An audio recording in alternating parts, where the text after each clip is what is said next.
En el nombre del Padre, y del Hijo, y del Espíritu Santo. Amén. Ven Espíritu Santo, ven por medio de la poderosa intercesión del Inmaculado Corazón de María, tu amadísima esposa. Ven Espíritu Santo, ven por medio de la poderosa intercesión del Inmaculado Corazón de María, tu amadísima esposa. Ven Espíritu Santo, ven por medio de la poderosa intercesión del Inmaculado Corazón de María, tu amadísima esposa. Amén. Dios te salve María, llena eres de gracia, el Señor es contigo.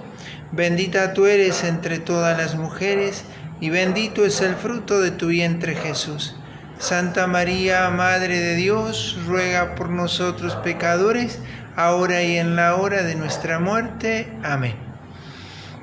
San Ignacio de Loyola, en nombre del Padre, del Hijo y del Espíritu Santo. Amén.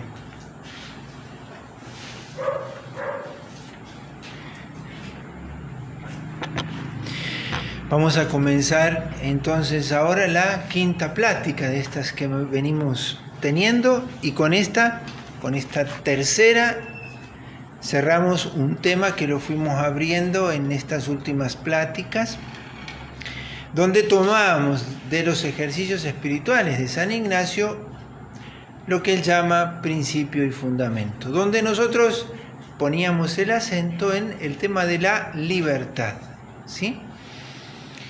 Repito este concepto de libertad como la capacidad que tenemos de ser padres de nosotros mismos, ¿no? Padres como capaces de elegir cuánto queremos ser, ¿no? Es la obra no acabada de Dios. La única criatura que no salió terminada es la más perfecta, ¿no? En el sentido de que el hombre con su libertad puede cooperar a esa perfección. La perfección de la obra en el hombre es obra de Dios y el hombre. Dios al hombre no lo termina solo.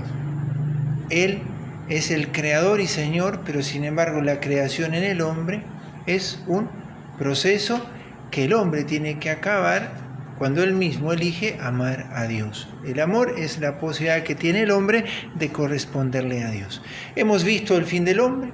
El hombre es creado para alabar, hacer reverencia y servir a Dios nuestro Señor, decíamos al comienzo, y mediante esto salvar su alma. Luego mirábamos el fin de las criaturas y decíamos que todas las criaturas, todas las cosas, todo lo que no es Dios y yo ha de servir al hombre para que él pueda alcanzar su fin. Y hoy vamos a entrar entonces en este tema que le llamamos disponibilidad para las exigencias del amor, la indiferencia ignaciana. Este es el corazón de los ejercicios, porque los ejercicios, lo decíamos al comienzo, en pláticas anteriores, es preparar y disponer el alma ¿para qué? Para buscar y hallar la voluntad de Dios, y hallada, seguirla. Entonces San Ignacio nos regala dentro de los ejercicios este concepto que así lo acuñó la tradición, la indiferencia ignaciana. Él le llama solo indiferencia, pero como este es un concepto que Ignacio lo llena de contenido para la teología espiritual a partir de la espiritualidad de los ejercicios, la tradición lo acuña así: la indiferencia ignaciana o la santa indiferencia. Vamos a terminar esta plática procurando comprender este concepto para también poderlo incorporar en nuestras categorías para nuestra vida espiritual. Vamos a dividir esta plática en 3 puntos, ya los digo al comienzo. Primero, gran liberalidad con su Creador y Señor. Gran liberalidad con su Creador y Señor. Ahí señalen del librito de los ejercicios el número 5, porque hoy vamos a señalar especialmente 3 puntos. Igualmente va a haber algún otro, pero dentro del libro de los ejercicios, el punto 5, gran liberalidad con su Creador y Señor. El segundo punto va a ser amor a la mano antes que a lo que ves en ella. Amor a la mano antes que a lo que ves en ella. Vamos a explicar qué significa eso. Del libro de los ejercicios, el número 97. Y el tercer punto, indiferencia ignaciana. Vamos a detenernos al final en este concepto. Del número 23, que lo veníamos viendo, pero con esto lo terminamos. Vamos a entrar en el primer punto. Gran liberalidad, dice San Ignacio, con su Creador y Señor. Las disposiciones con las que el cristiano, con las que nosotros nos tenemos que enfrentar, parece una palabra muy fuerte, pero las disposiciones con las que nosotros tenemos que enfrentarnos a la voluntad de Dios son la medida del señorío que tenemos sobre nosotros mismos. Son la medida de esa libertad que tenemos para estar de cara al fin. Esta explicación así, muy tal vez corta y simple, pero quiero que nos ayuden a comprender cuando hablamos de la palabra disponibilidad. Vieron que estamos hablando de la disponibilidad para las exigencias del amor, ¿no? Disposición, ¿sí? Cuando hablamos de disposición o de disponibilidad, hablamos de la actitud o la posición con la que nosotros nos ponemos frente a Dios. Por eso pongo la palabra de enfrentarme a Dios. Yo tengo frente a Dios una disposición. Yo les pongo un ejemplo, sencillito. Ustedes tienen, ¿sí?, un caudal grande de agua, de pronto una cascada, ¿no es cierto? Una linda cascada, no digamos las cataratas, pero algo más chico. Yo tengo un recipiente, ¿sí? Y ese recipiente está casi lleno, solo le queda, está lleno, le queda solo un espaciecito arriba. Yo lo pongo bajo la cascada, ¿cuánto le va a caber a ese recipiente? ¿Cuánto todavía tiene vacío? ¿No? Si yo le pongo la tapa, ¿cuánto va a caber? Nada.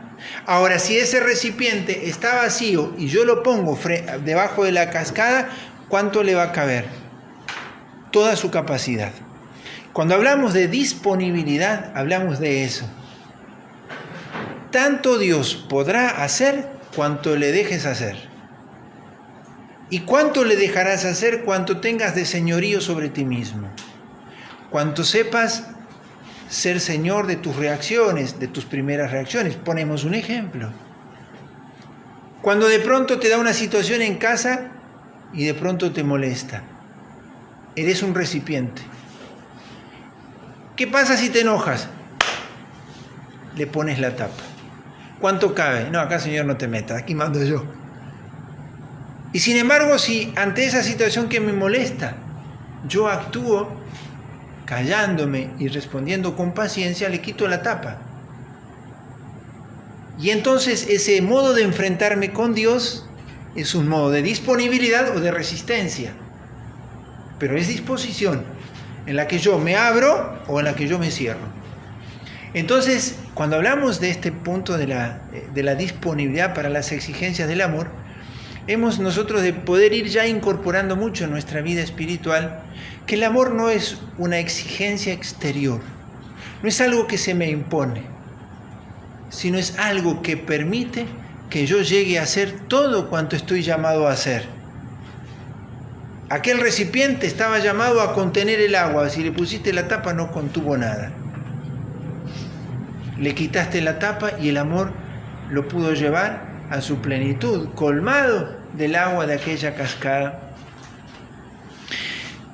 Por eso es muy importante en las disposiciones.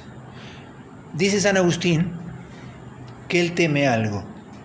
Dice, temo que Dios pase y yo no me dé cuenta.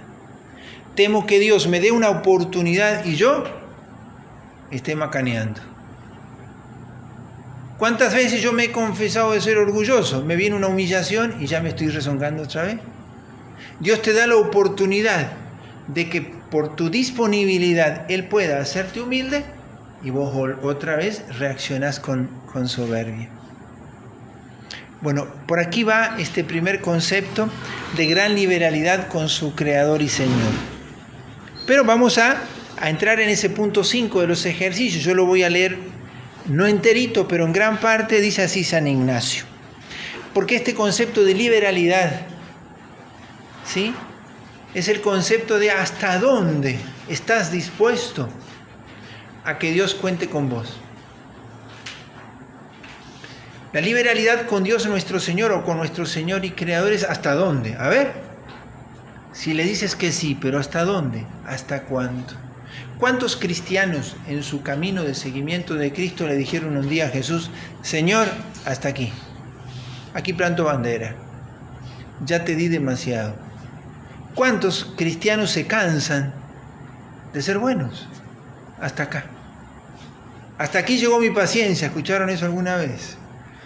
Hasta aquí llegó mi generosidad. Hasta aquí llegó, y ponemos nosotros el límite. En el punto 5 de los ejercicios, dice San Ignacio, hablando de las disposiciones con las que adentrarse a los ejercicios, pero nosotros lo vamos a tomar como disposición para todas las decisiones. Vieron que los ejemplos que pongo son disposiciones para nuestra vida, disponibilidad para las cosas que acontecen en nuestra vida. Entonces San Ignacio dice, para entrar en ejercicio y sacar provecho de ellos, y nosotros lo vamos a decir, para que en nuestra vida la gracia pueda en verdad hacer su obra en nosotros y nosotros sacar provecho de la gracia, entrar a los ejercicios, decía, nosotros vivir con gran ánimo y liberalidad con su Creador y Señor. Gran ánimo y liberalidad. Hasta donde el amor me quiera llevar, ofreciéndole todo su querer y libertad. ¿Para qué? Él llama al Señor Divina Majestad, a Jesús, así, de su persona como de todo lo que tiene, se sirva conforme a su santísima voluntad. Ofrecerle el querer y la libertad. Esto que Ignacio dice en ejercicio, eso lo necesita. Pero nosotros también lo vamos a decir de nuestra vida. El concepto de santidad, que ya lo hemos hablado aquí, lo vamos a recordar. La santidad para nosotros consiste no en alcanzar a Dios, sino en dejarnos alcanzar por Él. Muchas veces nosotros ciframos la santidad en lo que nosotros quisiéramos darle a Dios. Y sin embargo la santidad no consiste en darle a Dios lo que queremos, sino en querer lo que Dios nos ofrece y en darle lo que nos pide. Porque Él, como nadie, porque es el Creador y Señor, sabe lo que yo necesito y lo que yo tengo para dar. Por eso, la liberalidad con Dios nuestro Señor es darle todo nuestro querer y libertad. ¿Hasta dónde estás dispuesto a ir por Cristo? Si yo les preguntara ahora a ustedes, no qué deberían decir para el examen, sino qué es lo que debería madurar en nuestro corazón. ¿Hasta dónde estás dispuesto a ir por Cristo? Hasta donde me lleve. Pero además, tener que decir, ¿y por dónde me quiera llevar? Porque a veces nosotros soñamos con la estampita. Yo ya quiero ser santo, pero quiero saltearme el camino. No. ¿Hasta dónde y por dónde? Porque a veces soñamos con la santidad, pero no tanto con la cruz. Entonces, hasta donde Dios quiera, como Dios quiera. Olvidar la santidad de manual. No existe la receta para ser santo. ¿Sí? Y les voy a poner dos ejemplos bíblicos. Si quieren, anótenlo porque les puede servir para buscarlo cuando estudien esto. Uno, Génesis 12.1. Génesis 12.1 y Génesis 22.1.2. Abraham. ¿Sí? Génesis 12.1 y Génesis 22.1.2. Hay algún otro texto. ¿Qué es lo que le pasó a Abraham? Hombre ya anciano, ¿qué le dice Dios? Sal de tu tierra. Yo te llevaré a la tierra que te mostraré. ¿Sí? Abraham emprende un camino. La gran liberalidad en su querer y en su libertad de Abraham para con Dios no estuvo solo en emprender el camino, sino en que mantuvo durante toda su vida su disponibilidad. Porque él podría haber dicho: Señor, ya te obedecí, ya trabajé mucho en la parroquia, ya te di demasiado, ya dejé mi tierra, ahora viene la tierra prometida. ¿Y qué le pidió Dios después? Le dio un hijo y se lo pidió: sacrificame a tu hijo. La gran liberalidad de Abraham está en que supo creerle a Dios y confiarle a Dios la obra de su propia santificación. Porque era Dios el que la iba a realizar, pero no sin él. Dios lo quería santo, pero Abraham tenía que quererlo también, pero quererlo como Dios quería. Pero el otro ejemplo es contrario. Ahora vamos a ver el contrario. En Deuteronomio 1, del 20 al 46. Deuteronomio 1, del 20 al 46. ¿Qué sucede ahí? El pueblo de Israel había salido de Egipto, ¿sí? Había caminado ¿hasta dónde? Hasta las puertas de la tierra prometida. Los que hicieron los ejercicios recuerdan que esa cita la tomamos, ¿sí? El pueblo de Israel llegó hasta las puertas de la tierra prometida. Tenían la oportunidad de conquistar la libertad por la que habían soñado tanto en Egipto. Dios había enviado a Moisés para liberarlos. Dios le mostró su poder. Dios le dio de comer en el desierto. Dios le dio agua. Llegaron a la tierra prometida, la miraron. ¿Y qué hicieron? Cuando tuvieron la oportunidad, con gran ánimo y liberalidad, creerle a Dios y entrar en esa tierra prometida que tenían que conquistar, Dios no se la iba a regalar sin que ellos la conquistaran. Ellos que dijeron: no, es imposible. Los que viven ahí son más fuertes que nosotros. Recuerdan que había dos personajes, Josué y Caleb, que le dijeron, de los 12 que fueron a conocer esa tierra, Josué y Caleb, ¿qué les dice? Vamos, si el Señor nos trajo hasta aquí, a nosotros ¿qué nos toca? Obedecerle. Si Él nos dice que avancemos, vayamos. Josué y Caleb tenían gran liberalidad con Dios nuestro Señor porque le habían entregado su libertad y su querer. Desde que ellos aceptaron el camino de la libertad, era la hora de la propia conquista de sí mismos. Fueron señores de sí mismos. Los otros 10 no. ¿Vieron lo que decíamos al comienzo? Las disposiciones con las que nosotros nos enfrentamos con Dios, ¿sí?, es la medida de nuestro señorío que tenemos sobre nosotros mismos.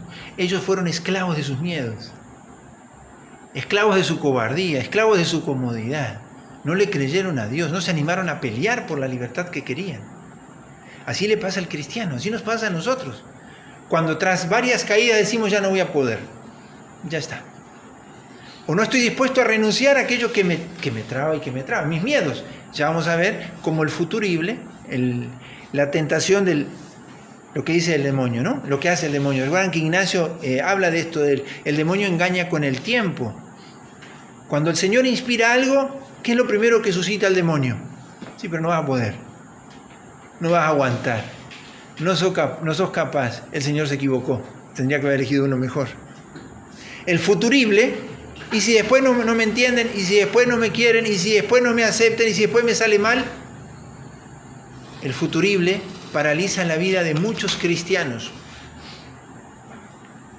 Y entonces esos falsos argumentos, esas falsas razones del futuro, hace que muchos que tuvieron la oportunidad y la tienen de conquistar su libertad, de hacerse señores de sí mismos, y por eso, con gran ánimo y liberalidad, de entregarle su querer y libertad a Dios, no, Señor, porque no voy a poder.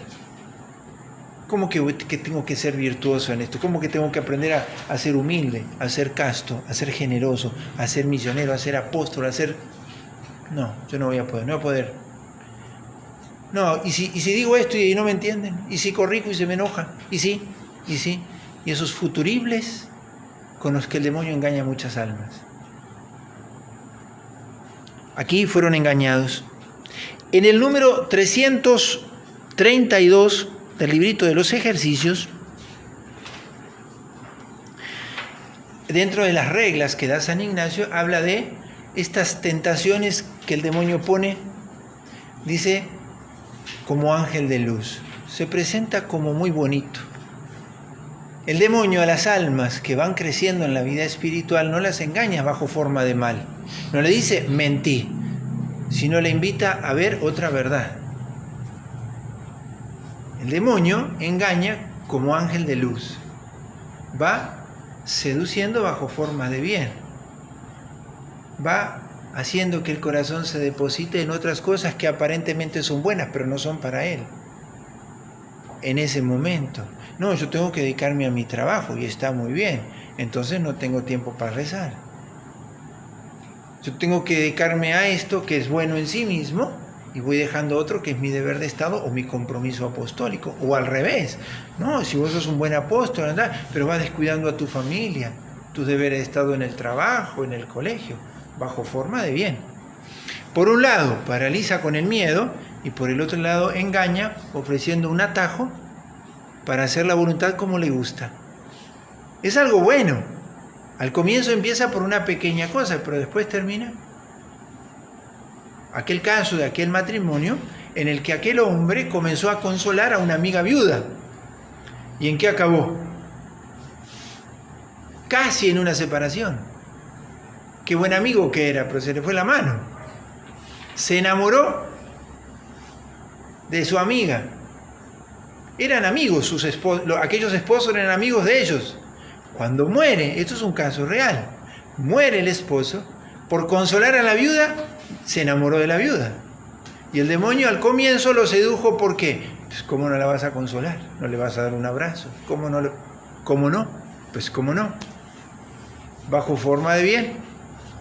Y entonces al comienzo no fue tan astuto, tan lúcido para, así como puede estar que uno no conquiste porque no se anima, puede equivocar la conquista porque toma caminos equivocados. El gran ánimo y liberalidad, la entrega de la libertad y el querer, está también en esta astucia para que la disponibilidad sea a la voluntad de Dios, no al bien que yo quiero hacer, sea el bien como Dios lo quiere hacer conmigo. Por eso es tan importante todo esto que vamos a ir, ya hemos visto y vamos a seguir viendo, de reconocer las cosas que pasan en nuestra alma. Entonces, cuando hablamos de esta liberalidad, hay un concepto que en los ejercicios lo repetíamos. ¿De quién depende lo que viene después de nuestro sí? De Dios. Muy bien. Cuando Dios te pide algo, ¿de quién depende lo que viene después? De Dios. ¿Se puede caminar sobre el agua? Recuerdan que lo hemos dicho muchas veces. ¿Se puede caminar sobre el agua? ¿Quién lo intentaría en el río Paraná? Y díganle a Pedro que no se puede caminar sobre el agua. Pedro, cuando Jesús le dijo, caminar sobre el agua, ¿a quién le confió lo que venía después? A Dios. Si Dios te dice, adelante, vaya adelante, créale a Dios. El entregarle a Dios el querer y la libertad es creerle a Dios en su plan de salvación y de santidad sobre mí.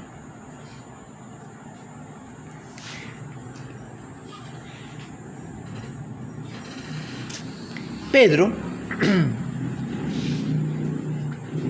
es un ejemplo también de aquel que fue engañado bajo forma de bien. ¿Recuerdan en la última cena?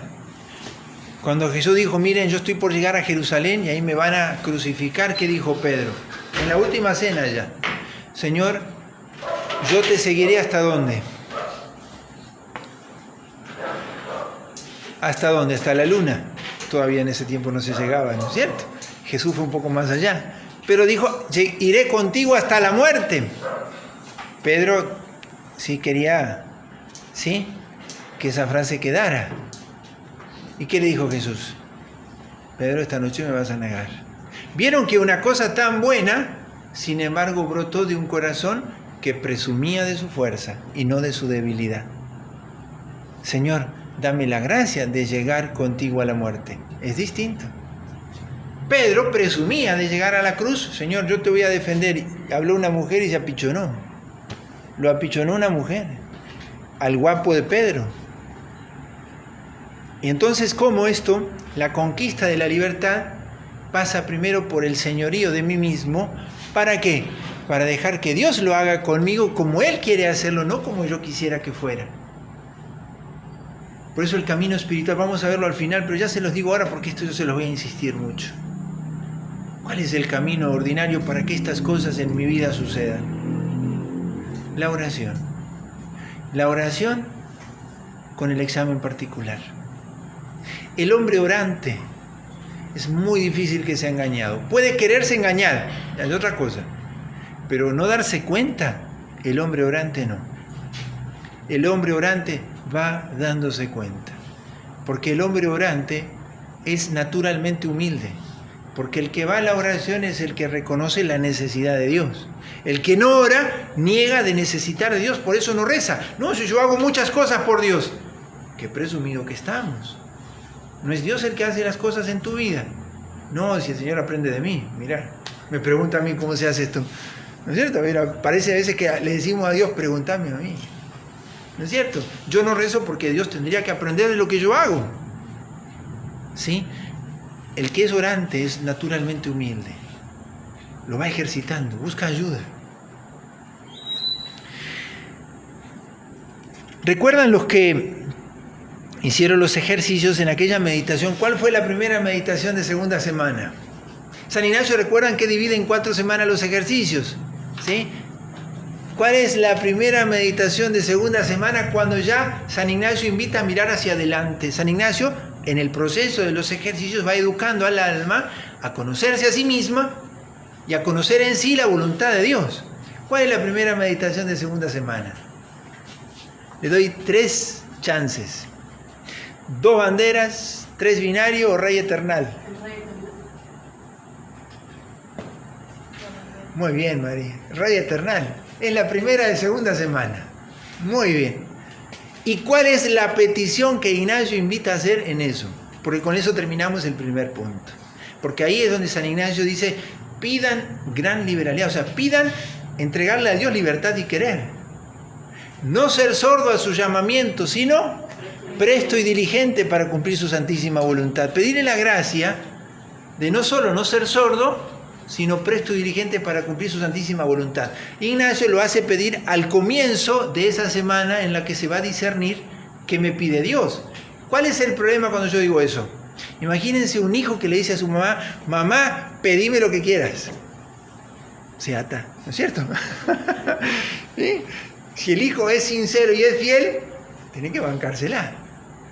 Bueno, San Ignacio dice, ¿quién se anima a decirle a Jesús, pedime lo que quieras? Sin decirle, pero esto no.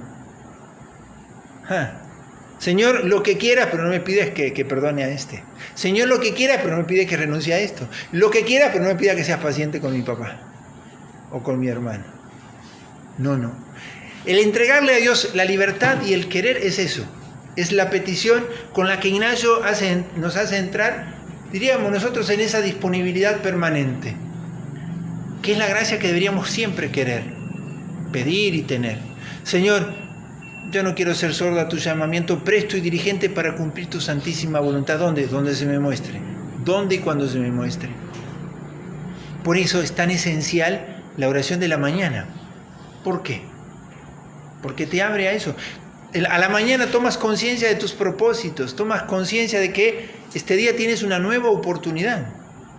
Ese día tienes otra nueva oportunidad para trabajarte en ese propósito en el que vas haciendo examen particular. Recuerda, que ya lo vamos a ver más profundamente. Entonces, la petición del Rey Eternal, ¿sí? Y con esto terminamos ese primer puntito. Gran liberalidad con su Creador y Señor. La liberalidad es la disposición con la que yo me enfrento con Dios. Es mi señorío sobre mí mismo y, como también decíamos, la capacidad que tengo en mi libertad para vivir de cara a mi fin. ¿Quieres llegar? ¿Quieres dejarle a Dios llevarte? Dale lo que te pide. ¿Tienes el coraje de decirle a Dios, llévame? O le dice el Señor, sí, pero por acá. O le vas a decir al Señor, llévame. ¿Le vas a confiar lo que viene después? ¿O siempre le vas a condicionar a Dios? Sí, pero Señor, decime cómo viene mañana la cosa, a ver si me levanto. A ver si me animo a subirme a este tren. ¿O no? Segundo punto, ¿cuál era? Amar la mano antes de lo que ves, antes de lo que ves en ella, ¿no es cierto? Antes de lo que ves en ella. Amar la mano antes de aquello que ves en ella, como quieran escribirlo. Suele darse en los comienzos de la vida espiritual o los comienzos de la conversión, del seguimiento de Cristo, que quienes emprenden ese camino no calculan las renuncias ni a qué se embarcan. El tipo dijo: Señor, aquí estoy, llévame. Era un poco inconsciente, ¿no es cierto? Esos primeros pasos los damos con algo de inconsciencia. Es como a veces el que se casa no sabe a dónde va, ¿no es cierto? En el buen sentido, no estoy diciendo nada mal. Es como el que se ordena sacerdote. Nunca supo a qué se embarcaba. ¿Sí? Es un testimonio casi de todo, o los que están casados o los que estamos consagrados. Yo nunca pensé que venía a Santa Elena, ¿no es cierto? Nunca pensé que Dios me iba a embarcar en esto. Aquí estamos, ¿no es cierto? Con mucho gusto. Al comienzo, no pide que Dios le dé muchas garantías. Se lanza. Suele pasar en todas nuestras vidas cuando hay conversión o inicios de seguimientos de Cristo más generosos o más radicales. Y eso es muy auténtico porque lo hace con autenticidad, porque descubrió que había una razón para lanzarse. Pero ¿qué pasaba? Eso tiene un doble defecto. ¿Cuáles son los dos defectos que aparecen en las personas que se lanzaron y se fiaron de Dios en su primera conversión? No se conocían a sí mismos y tenían una imagen muy pobre de Dios. Son dos defectos, de los cuales no es culpable. Dos defectos. Entonces, él no se conoce a sí mismo y es aún muy imperfecta la idea o la imagen que tiene de Dios. Los consuelos que Dios da ahí al comienzo son frutos de ese primer encuentro. La mano de Dios es muy linda, ¿por qué? Porque viene con caramelos, ¿no es cierto? Viene con la miel, con el dulce de leche y con todo eso. Rezo con muchas ganas, me comprometo al apostolado, hablo de Dios, en casa seco el baño y lavo los platos y los seco y además barro el piso, sin hacer cara fea siquiera. ¿Sí? La mano viene con caramelos. Esa es la idea, digamos. Viene con lo que me gusta, con un choripán para algunos, qué sé yo. ¿Cierto? Todo depende de la hora del día y qué es lo que a mí me gusta. Me gusta la mano por lo que lleva ella. ¿Sí? Al comienzo pasa eso.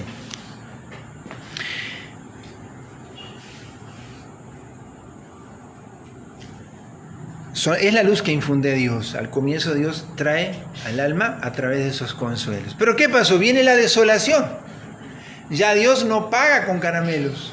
Ya no hay consuelos, ya no tengo ganas de rezar, ya no tengo ganas de ir al apostolado, ya no tengo ganas de bancar en mi casa a los que viven conmigo, ya no tengo ganas de luchar contra mi debilidad de la carne, ya no lucho contra las tentaciones, la desolación viene. Y esa desolación, ¿por qué viene? ¿Para qué viene? ¿La permite Dios? Sí. Cuando yo fui haciendo el camino del seguimiento de Cristo, Dios permite que esa desolación, ese estado de turbación interior, de oscuridad, donde yo ya no tengo entusiasmos, ganas como antes, ya me cuesta ahora sí rezar, me cuesta ser paciente y la virtud y la caridad, me cuesta. Renacen las tentaciones que yo creía que ya las había vencido, la carne me vuelve a dar con un palo, la desolación. ¿Y qué hace entonces en ese momento la desolación? Te pone un espejo. Eso eras vos aunque no lo creías. No te dabas cuenta que eso eras vos. Mirá lo que sos sin Dios. ¿Por qué Dios permite la desolación? Para que no presumamos. Eso removió el vaso, Dios, y mirá lo que salió. Sos terco, orgulloso, rezongón, perezoso, la carne te maneja todavía, tu lengua, tus pensamientos, en casa cualquier cosita ya te estás enojando. Número 322 de los ejercicios. Dios permite al alma entrar en esa desolación para conocerse a sí mismo. porque su disponibilidad, la que manifestaba en esos momentos de consolación, estaban de alguna manera alimentadas ¿por qué? ¿Por la mano o por los caramelos? Le gustaban los caramelos. Le gustaba que Dios le diera consuelo, que Dios le pagara con eso. ¿Y qué pasaba? El alma se estaba engañando. ¿Por qué? Tenía una imagen de Dios muy a su manera. Lo quiero a Dios porque me paga. Y entonces, ¿qué pasaba con esa alma? ¿O qué nos pasaba a nosotros? O tal vez nos pasa que buscamos más los consuelos que Dios nos da, los caramelos, que esa mano que me ofrece su amistad. ¿Qué quieres de Dios, los caramelos o asemejarte con Dios? ¿Quieres que Dios te pague con gustos de acá o que te pague con el cielo? Si te quedas con esos consuelos, ¿de qué te vas privando? Del cielo. Donde tengas tu tesoro tendrás tu corazón. Si tu tesoro son los caramelos, morirás con tus caramelos.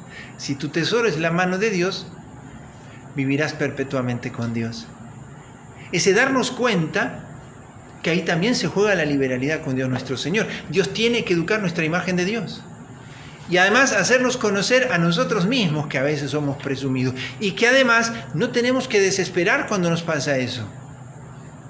Muchas veces nuestra fragilidad se convierte en una excusa para no seguir. No, yo no voy a poder porque soy un pecador. ¿Qué noticia? Para Dios no es noticia. Mirá lo que le costaste. Vos no te lo querías decir antes, ahora te lo decís porque sos soberbio, porque no querés seguir peleando. Esos que lamentan, uy, yo soy re orgulloso, re egoísta. Sí, ya está, ya el Señor lo sabe. Dejá de llorar, dejá de lamentarlo.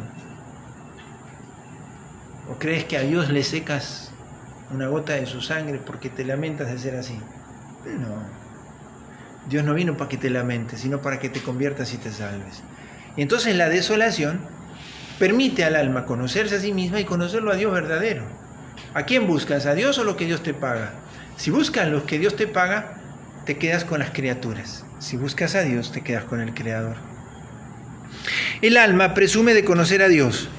Lo administra todavía a su favor. Y esto es una imagen de San Juan de la Cruz. Le gusta mucho saborearlo a Dios con un paladar muy humano.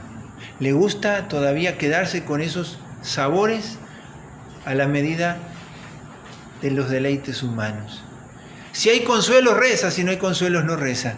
Tengo ganas, rezo. No tengo ganas, no rezo. Gusta de Dios con sabores o con un paladar a sabores muy humanos. No se ha convertido todavía. No se ha convertido el paladar de su corazón. No tiene liberalidad con Dios nuestro Señor. Le gusta a Dios mientras lo pueda administrar a su favor. En cuanto hablan mal de Él, ya está rasgándose las vestiduras. Aquí nadie me quiere. Ya no me confían. Ya, donde ya algo me sale mal, ya estoy tirando todo. Ya donde me dejan solo, ya me estoy otra vez haciendo víctima. Un montón de ejemplos que podríamos poner de esto, ¿no? Cualquier contrariedad lo desestabiliza. ¿Sí? Eso quiere decir que todavía necesita que Dios le cultive esa disponibilidad. Todavía no le está entregando su querer y su libertad. Ama más lo que la mano tiene que la mano. Y entonces hasta que no ames la mano y recibas lo que de esa mano viene, sean consuelos sensibles o no lo sean, sean las cosas como las esperas o no sean como las esperas, las aceptes siempre con paciencia, aunque no siempre tengas una alegría enorme de eso. No, a veces es con gran dolor, porque hay resistencia en nosotros. Pero la resistencia no quiere decir que yo no lo esté queriendo. Recuérdenlo a Jesús en Getsemaní. Jesús quería la cruz.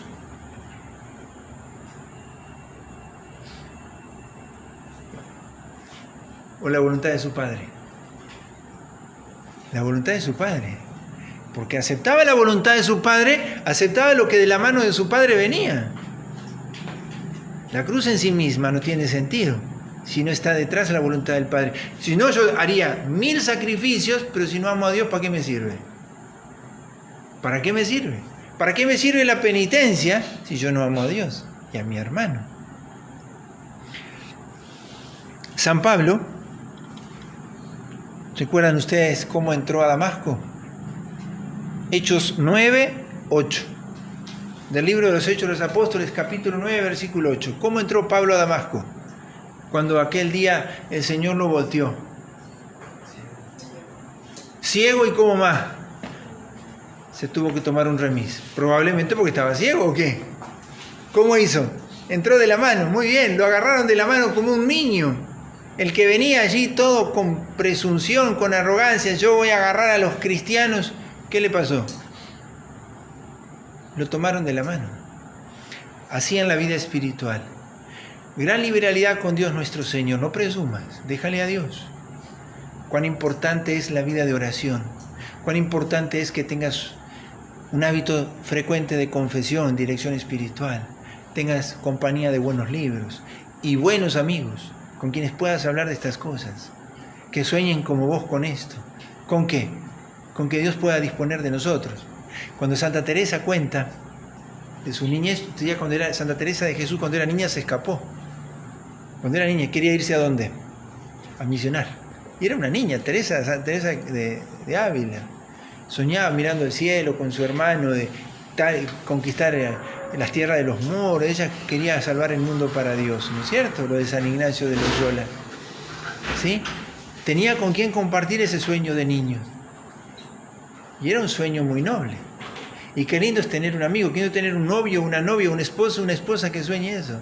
¿A quién tienes que elegir como novio o como novia, como compañero de camino? Al que anhele lo mismo. Porque ¿cómo se miden las amistades? Por el amor que las une. Tan alta será como el amor que las une. ¿Sí? En el número 97 del libro de los ejercicios, yo le decía, es el número que habíamos para este segundo punto, San Ignacio habla de el Rey Eternal, ¿no es cierto? El Rey Eternal invita al seguimiento, ¿no es cierto? Y entonces, él, en el punto 97, él hace meditar en lo que le debería responder a Dios un buen cristiano. Y dice así: el que desea aspirar a más en el servicio de Dios, no el que simplemente hace lo que Dios quiere, sino que le dice a Dios: y te entrego mi querer, y te entrego mi libertad. El que cada mañana ya está diciéndole que sí a Dios para lo que Dios en ese día disponga. Dice, aún en contra de la sensualidad y amor carnal y mundano. Dice San Ignacio que nosotros naturalmente tenemos resistencia a decirle a Dios: Señor, lo que quieras. Lo pensamos dos veces. Él dice, cuando queremos pedirle a Dios pobreza o deshonor, se lo pedimos convencidos. Dice, nuestro amor mundano y carnal, nuestra sensualidad, hace que si yo tan solo pienso en pasar hambre, necesidad, que me humillen delante de otros por Cristo, ya me estoy condicionando. Pensemos en las oportunidades que hemos tenido de estar en conversaciones, reuniones familiares o encuentros con personas que de pronto hablaron mal de Dios y yo no sabía cómo zafar. El amor mundano y carnal, el amor sensual, la sensualidad. Pensamos sí que van a decir y qué van a pensar y olvidamos la mano. ¿Sí? Entonces, en esa meditación donde San Ignacio invita a pedir, no ser sordo, sino presto y diligente, ahí dice, ¿qué has de manifestarle al Señor?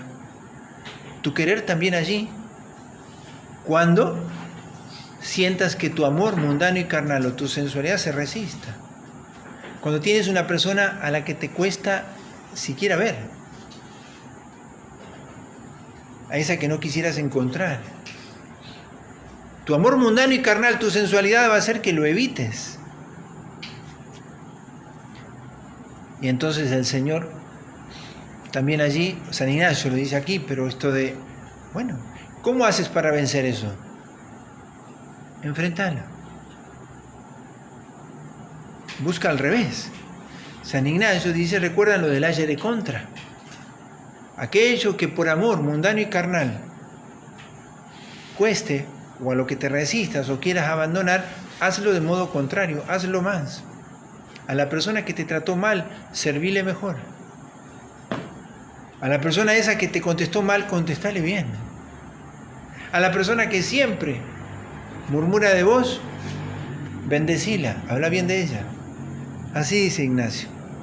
Entonces amar la mano de Dios encierra todo esto. Miren por dónde vamos, ¿no?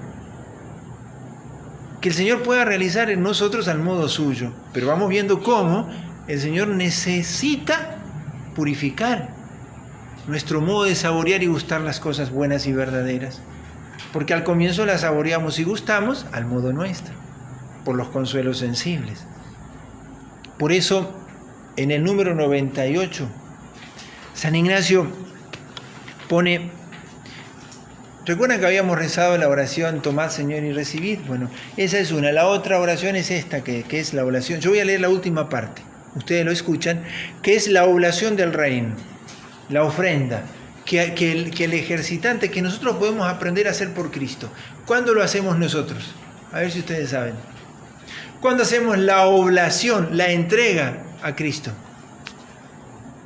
Antes de la comunión. En la comunión el Señor aceptó mi ofrenda y sellamos alianza. Cuando yo digo amén en la comunión, sello alianza. Le digo amén a las consecuencias de haberle puesto todo en sus manos. En el ofertorio pongo mi vida en sus manos. Y cuando Él me la devuelve hecho su cuerpo y su sangre, yo le digo amén a las consecuencias. Ya te lo entregué. Entonces Dios tiene derecho a reclamarte que después le dejes liberalidad, le entregues tu querer y tu libertad.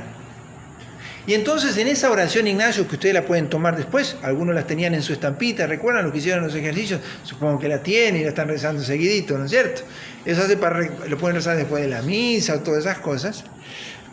Dice así al final: yo quiero y deseo, y es mi determinación deliberada, con tal que sea vuestro mayor servicio y alabanza, imitaros en pasar toda clase de injurias y todo menosprecio y toda pobreza, así actual como espiritual, si vuestra santísima majestad me quiere elegir y recibir en tal vida y estado. Es una oración que interpela, ¿no? Es mi determinación deliberada, que si tú lo quieres, aquí te lo estoy entregando. Por ti pasar esto. Cada mañana, ustedes imagínense una mamá, ¿no es cierto? Se despierta un papá y ve a su pectín un bebito, ¿no? Por supuesto que le habla con un papá o una mamá a un bebito, ¿sí?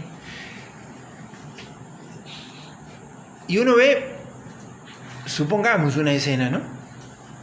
El papá vuelve de trabajar, a la mañana le dio un beso, lo bendijo, se fue, volvió y ve que a su chiquito le están pegando.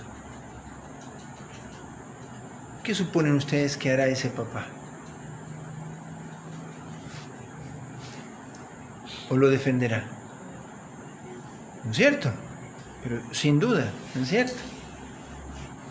No le importa si el que le está pegando lo va a despreciar o lo que va a hacer. Es lo mismo que con Cristo. Imagínatelo con un bebé que le están pegando y su papá no lo defiende. ¿Qué dirías de un cristiano que no lo hace con Cristo? Que por Cristo no es capaz de despreciar la mirada de los hombres y sus juicios. Todavía le gustan los caramelos, pero no ama tanto la mano de Dios. Dios le pide que se identifique con Él en ese menosprecio. No, le gusta más el gusto de no ser rechazado por los amigos, por los compañeros. La imagen se entiende, media fea, ¿no es cierto? Pero cuando uno la pone así, es dura, pero si un papá que no defiende a su bebé tan delicadito, merecería realmente un calificativo de mal padre, no menos Ignacio considera que le cabe como calificativo al cristiano que tanto gusta de los caramelos que termina despreciando la mano cuando ya no le da los caramelos, ¿no? Cuando ya Dios no le da los consuelos, gusta eso. Vamos a terminar ahora sí ya. ¿Hay alguna pregunta? Mi teléfono está aquí abierto, si alguien tiene preguntas, la hacen para que podamos profundizar esto, ¿sí? ¿Ninguna pregunta por acá? Aquí doy concesión a preguntar después del segundo punto.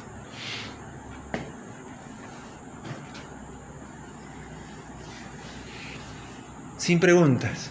Bueno, sí. Por ejemplo, si yo tengo un grupo de amigos y ese grupo de amigos ataca algo a lo que donde yo pertenezco, a lo que yo pertenezco, a lo que yo amo. Y yo me callo y yo también ataco.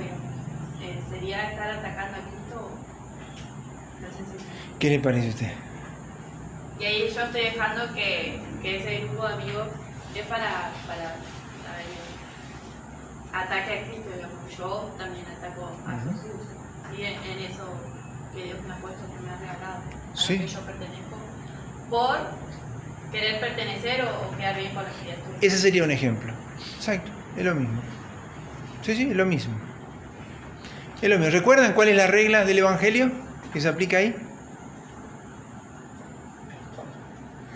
Todo lo que le hicieres al más pequeño me lo haces a mí. Podrías aplicarlo allí. ¿Sí? Cuando no defiendes, no me defiendes. ¿Sí? Si dejas que a alguien se lo desprecie, ¿a quién estás dejando que se lo desprecie? A Cristo. ¿Mm? Y ahí, Padre, ¿cuál sería la actitud, digamos, de alguien que no ve? Si soy yo el que está en eso, yo tengo que, primero, porque yo al ser parte de algo no solo tengo que hacerlo por mí, porque ahí tengo la obligación de hacerlo porque es por los demás, porque es un bien común. Si me lo están diciendo a mí y yo quiero callar, me callo y lo acepto en sacrificio. Y lo puedo ofrecer por quienes me ofenden. ¿Sí? Ahora, si lo que se está haciendo o diciendo es contra alguien más, yo tengo el deber de defenderlo.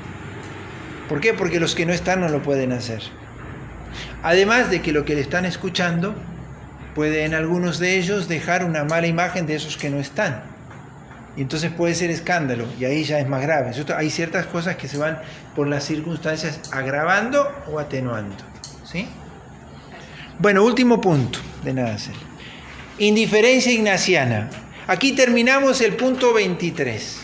¿Cómo termina el punto 23? Ese que iniciamos hace 3 pláticas atrás. ¿Se acuerdan que el anterior habíamos hablado del tanto cuanto? ¿Sí?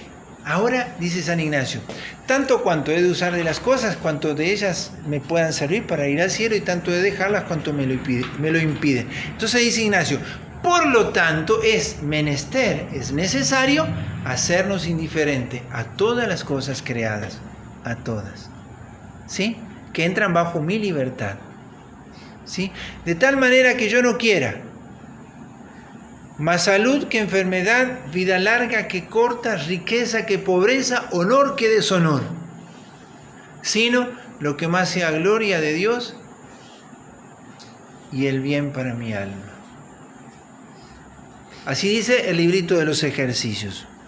Por eso la santa indiferencia o la indiferencia ignaciana es un modo de ser o un modo de estar frente a Dios. ¿En qué sentido? Yo dispongo del mundo, yo soy señor del mundo, lo dice San Pablo. Todo hecho para mí, pero yo para Dios.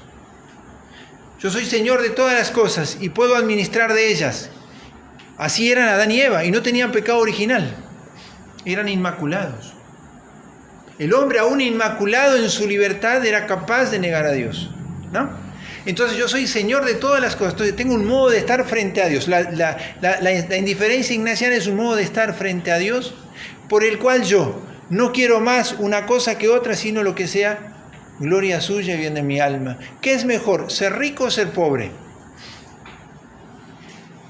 ¿Tener riquezas o pobrezas?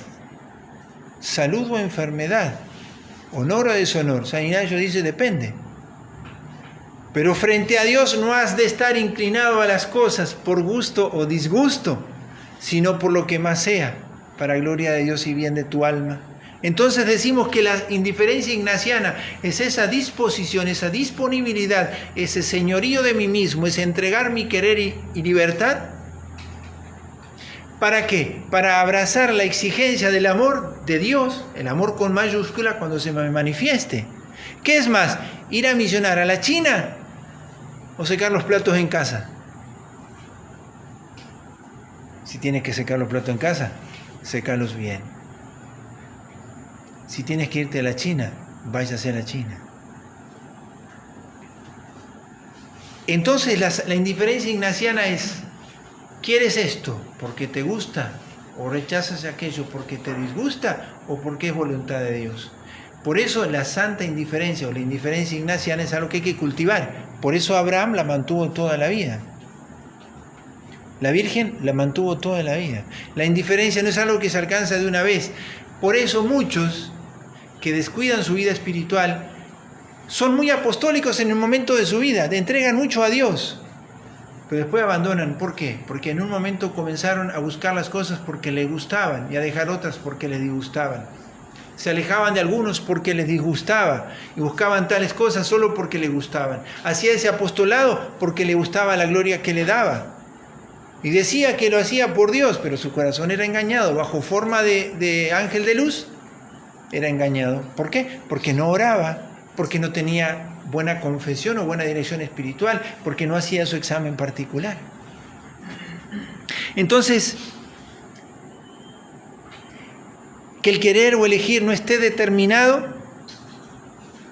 por el gusto o disgusto, sino por el fin para el cual yo soy creado.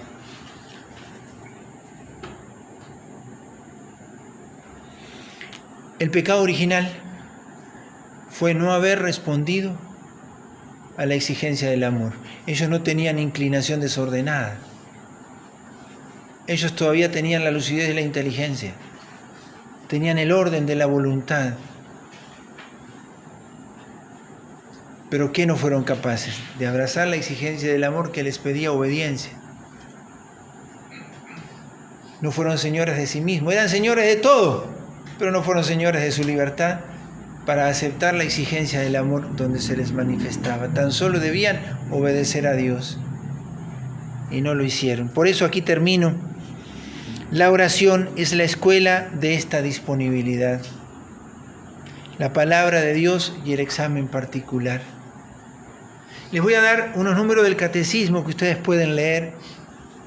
1703 y 1707. Y 1828. Repito, 1703 al 1707 y 1828.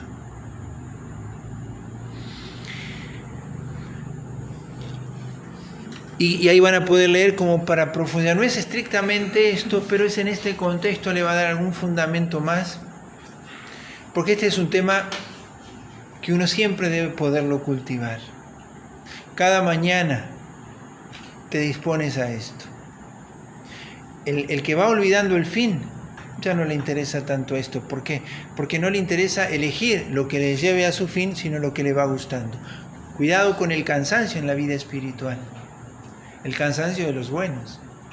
Me canso de la virtud, me canso de ser bueno, me canso de pelear contra mí mismo, me canso de estos vagos de la parroquia, son todos unos desastres, acá a la misa vienen todos los malos. ¿No es cierto? Me voy a otra, no vengo más a misa porque los buenos no cabemos acá. Una cosita así. ¿Cuántos han pasado y han abandonado? ¿Por qué se cansaron? Porque en su momento no discernieron, no se dieron cuenta que lo que les movía no era la gloria de Dios y el bien de su alma, sino lo que les gustaba, o se alejaban de lo que les disgustaba. No tenían gran liberalidad con Dios nuestro Señor, no aceptaron que Dios los llevara por ese camino. Dios les pidió una gran prueba de humillación, de contrariedades, de adversidades, y no se animaron. Amaron más los caramelos de Dios mientras Dios se los daba, y nunca se enamoraron de su mano.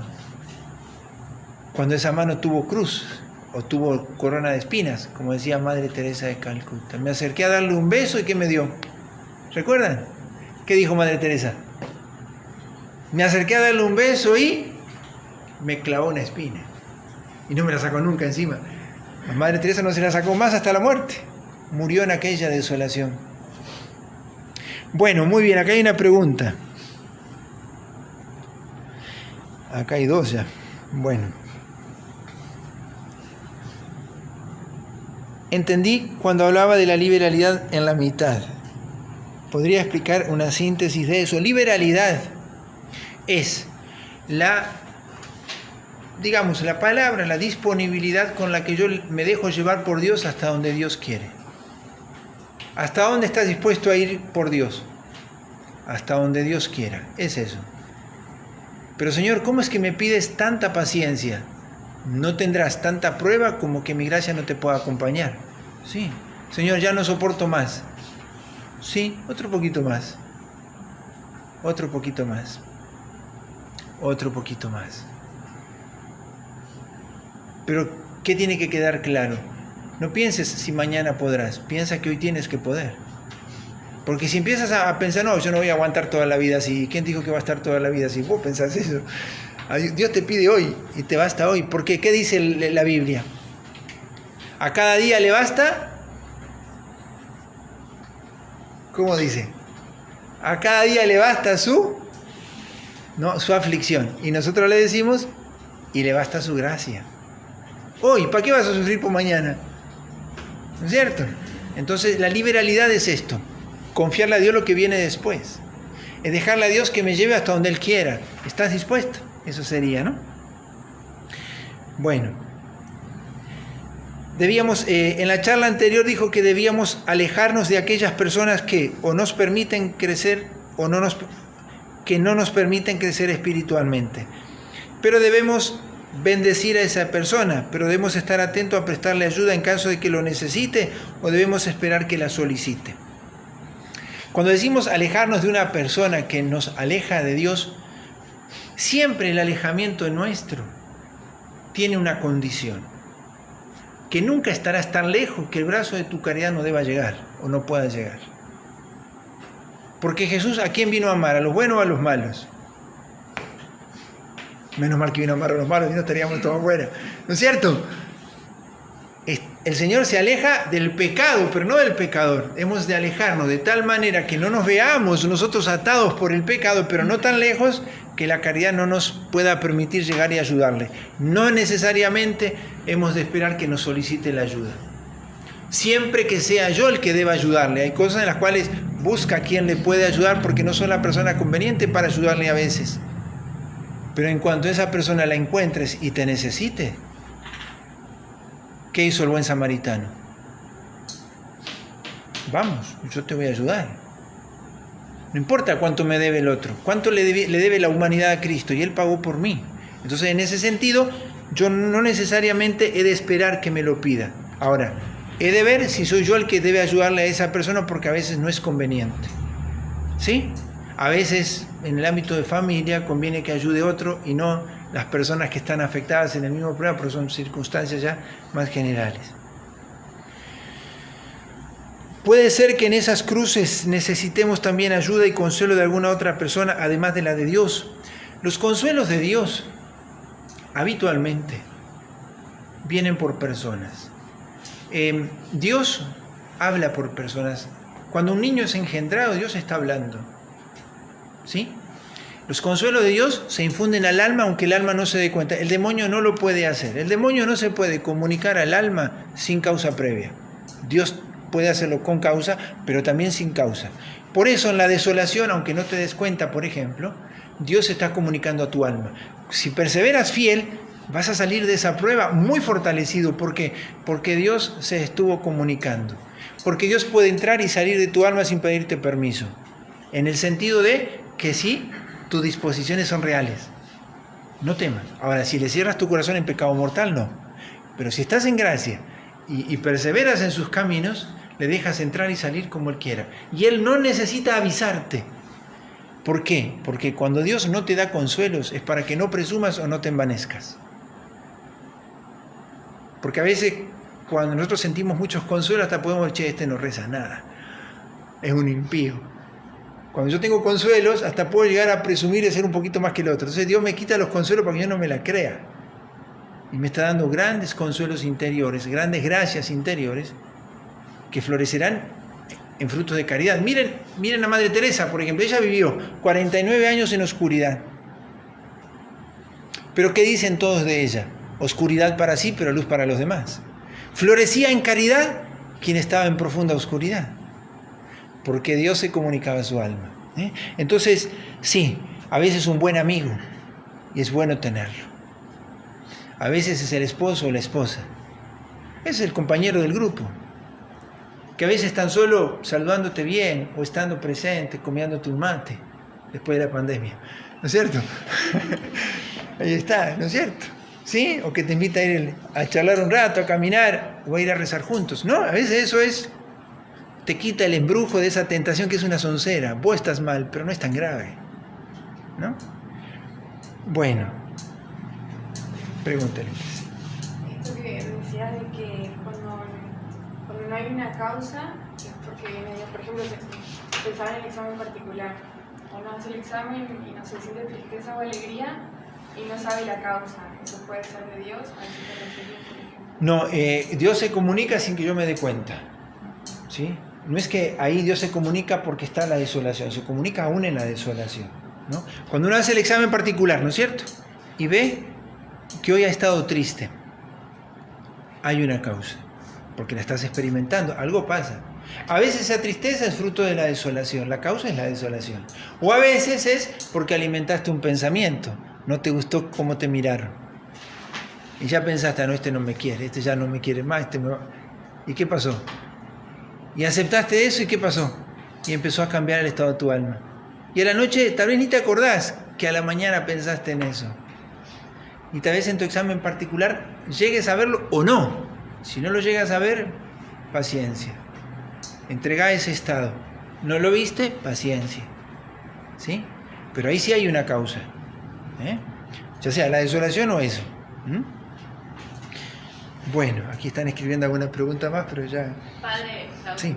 Bueno, ¿cómo sé que no estoy siendo engañada bajo tu nuevo? Ore. No sea perezoso en la oración. Ya les dije, ¿no es cierto? Oren. El que ora y hace bien su examen particular, el que ora con la lección divina con generosidad de tiempo, el que hace su examen particular, ora bien a la mañana, hace propósito, su primer examen al mediodía, su segundo examen a la noche. Y por supuesto, ahí estamos orando que yo les decía hoy, confesión con sinceridad, no dándole mucha vuelta. Si puede ser cada semana, mejor. Cada 15 días, ya está, vamos por ahí, pero ya no mucho más. El director espiritual con sinceridad, una dirección espiritual disciplinada, no cuando tengo ganas, no. Entonces, si yo uso estos recursos elementales, no voy a ser engañado. Ahora, si yo al director espiritual le camuflo la cosa y cuando me confieso a un poquito para que no me escuchen y no me sí, a veces nos puede pasar así, ¿no? ¿Sí que me escucha, padre? ¿Eh? ¿Me escucha? Bueno, a ver, acá hay otra pregunta. Aquellas personas que sostienen que la espiritualidad es personal y no depende de cuánto estemos en la iglesia o de que nos colguemos una medalla, y que toman el examen particular como medio para pedir perdón a Dios sin necesidad del sacramento de la reconciliación, han perdido de vista el fin. Esto es muy común. Quienes terminan diciendo, ya no necesito ir a la iglesia para encontrarme con Dios, ya no necesito confesarme para que Dios me perdone, ahí hay una crisis de fe. No sé si han olvidado el fin, es probable también, pero sí es una crisis de fe. ¿Por qué? Porque ya no acepta el modo como Dios quiere salvarlo. La fe la tiene Abraham. Abraham emprendió el camino porque le creyó a Dios por los caminos por los que Dios se le ofrecía. El que se confiesa acepta el modo como Dios quiere perdonarlo. Yo voy a la iglesia porque creo en la mediación que Dios dejó a través de la iglesia. Entonces es una crisis de fe. Una fe que hoy está muy atacada por el relativismo. Que la fe es según lo que yo calculo, lo que yo mido y lo que a mí me gusta. Entonces, ¿qué hago? Selecciono de Dios lo que a mí me gusta, la exigencia que a mí me parece. Bueno, cortamos acá, ¿sí?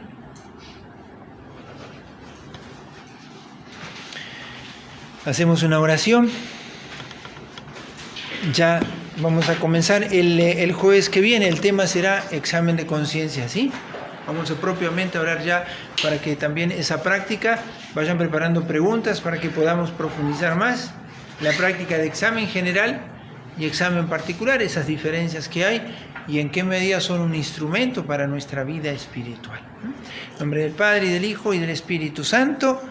Gloria al Padre, y al Hijo, y al Espíritu Santo. Como era en el principio, y siempre, por los siglos de los siglos. Amén. Te adoramos, Cristo, y te bendecimos. Inmaculado Corazón de María, San Ignacio de Loyola, Santo Cura Brochero, y que la bendición de Dios Todopoderoso, Padre, Hijo, Espíritu Santo, descienda sobre ustedes y permanezca para siempre. Vayan en paz. Gracias.